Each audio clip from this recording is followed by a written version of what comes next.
안녕하십니까, 이몽수 변호사입니다.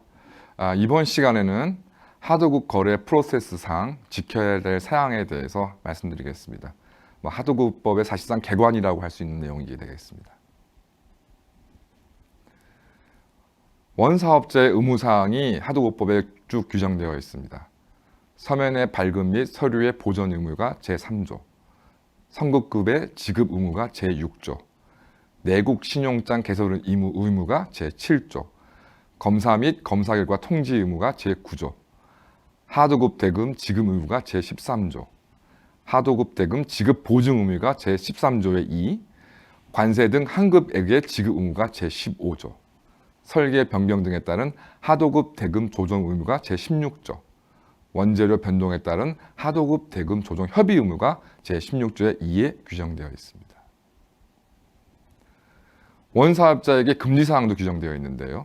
첫 번째, 부당특약 금지가 제3조의 4, 부당한 하도급 대금 결정 금지가 제4조, 물품 등 구매 강제 금지가 제5조, 부당한 위탁 취소 및 수령 거부 금지가 제8조, 부당한 반품 금지가 제10조, 하도급 대금 부당 감액 금지가 제11조, 물품 구매 대금의 부당 결제 청구 금지가 제12조, 경제적 이익의 부당 요구 금지가 제12조의 2에 규정되어 있고요.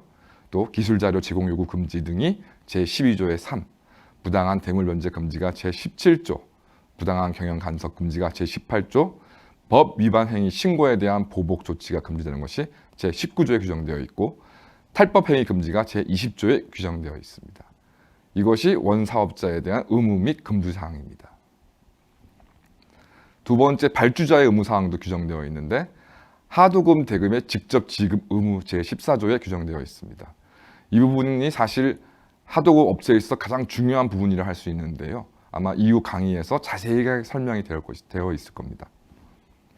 마지막으로 수급사업자의 의무사항이 서류의 보존 의무 제3조, 신의칙 준수 의무 제21조 제1항, 계약 이행 보증 의무 제13조의 2, 원사업자의 유업행위 협조 의무가 제21조 제2항에 규정되어 있습니다.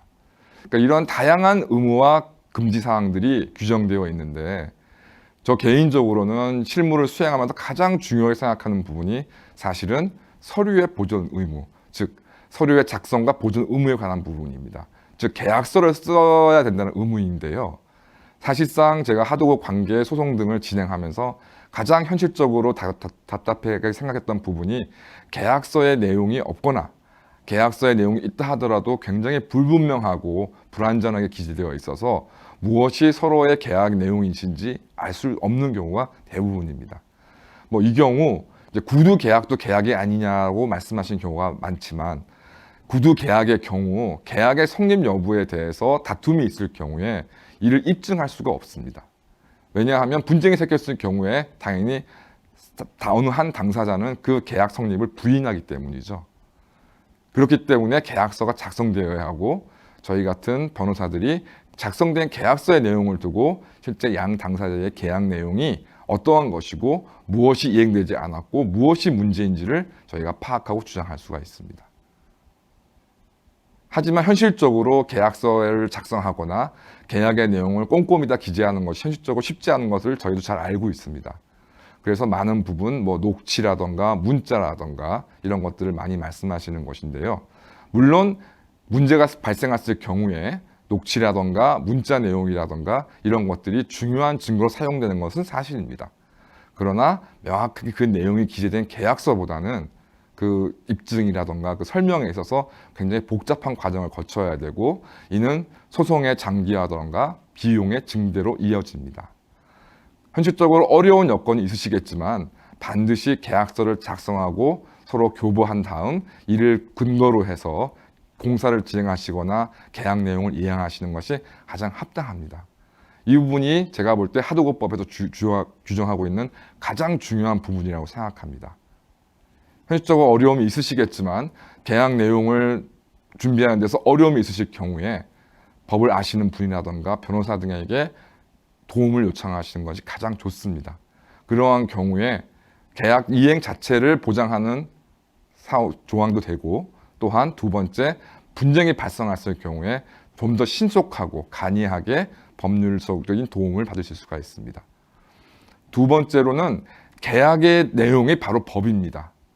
하도급법에 여러 가지 내용들이 법으로 규정되어 있습니다만은 이는 쌍방이 체결한 계약 내용보다 우위인 경우도 있지만 보통은 계약 내용에 의해서 그 법 규정이 제한될 수도 있습니다. 따라서 법이 어떠냐고 말씀하시기보다 계약 자체를 법에 맞도록 체결하시는 것이 가장 중요합니다. 이 부분의 경우에 있어서도 법을 아는 분이라던가 변호사의 도움을 받으시는 게 가장 좋겠습니다. 최근 변호사들이 많이 늘어났기 때문에 이런 계약서 체결이라던가 계약서의 내용을 검토하는 데서 큰 비용이 들지 않는 것으로 알고 있습니다. 경기도청을 포함해서 각종 관청에 또 무료 법률 상담을 진행하고 있는 변호사들한테 간이한 내용들을 상담을 받으시고 계약을 체결하신 후 계약서를 작성하시면 그 이후에 발생할 수 있는 여러 문제들을 회피할 수 있는 효과도 있습니다. 저는 이 부분이 가장 중요하게 생각하고 거래 현실에서 어려운 점이 많으시겠지만 이러한 부분을 가장 중요하게 생각하시는 것이 중요하다고 말씀드리겠습니다. 네, 이것으로서 프로세스상 준수 사항에 대해서 강의를 마치도록 하겠습니다. 감사합니다.